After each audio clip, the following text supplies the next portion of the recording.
guys, with business as usual. So here's another workout Wednesday for you. Hope you guys are all staying safe and taking the necessary precautions that keep coming out with this virus going around. But here's a great exercise you can do at home. You need no equipment for it. Anyone that's been in the office knows this exercise. All of my classes do it right when we start, and it really targets the lateral hip, which I am very passionate about for everyone, but especially my runners and my female runners. So real quick to go over it one more time. And if there's any weakness in the outside of your hips here, you're gonna get some collapsing at your knee, some collapsing at your foot. And that can just put pressure on some different structures with, as far as your IT band, your knee, and then even your foot. So it can contribute to a couple different injuries and dysfunctions that go on in those different areas. And so this is a great way to prevent it. Again, you need no equipment. All you need is something to lay down on. So it's called 7-way hip.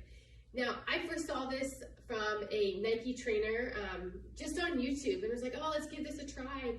This looks like a great, more activation workout for glute med or the lateral hip muscles there, and I tried it, and it's a little bit more than an activation, but really, really targets glute med. I think probably targets better than any of the other exercises that we do. So just wanted to share this with you guys. You're gonna start, you're just gonna lay on your side, okay? You can be propped up on your elbow, or you can lay all the way down, it doesn't matter, okay?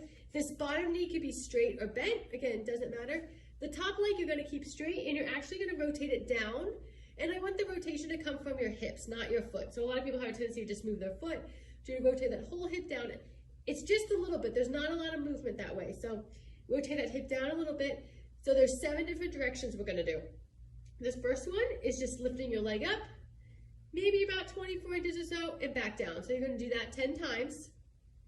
Okay, I'm not gonna do all of them, so you'll have to sit here and watch it. But so you do that 10 times. Then you're gonna bring it to about the height of your hip, and you're gonna come forward, maybe 24 inches again, and back over in line with your hip. And again, you'll do that 10 times. And then you'll go backwards. So you go backwards, and there's not as much movement towards the back, because I don't want you arching your back to get more movement. So it's just a little bit of a little bit of movement to the back. Again, making sure that whole hip is rotated down. So then the fourth one is gonna be, you're gonna come forward, and you're gonna go backward, keeping that hip rotated down, that same space between your other leg and this leg, your top leg, okay? Then I think this is when it gets real. Then after that one, you're gonna do little forward circles. Okay, again, try to keep some of that rotation down.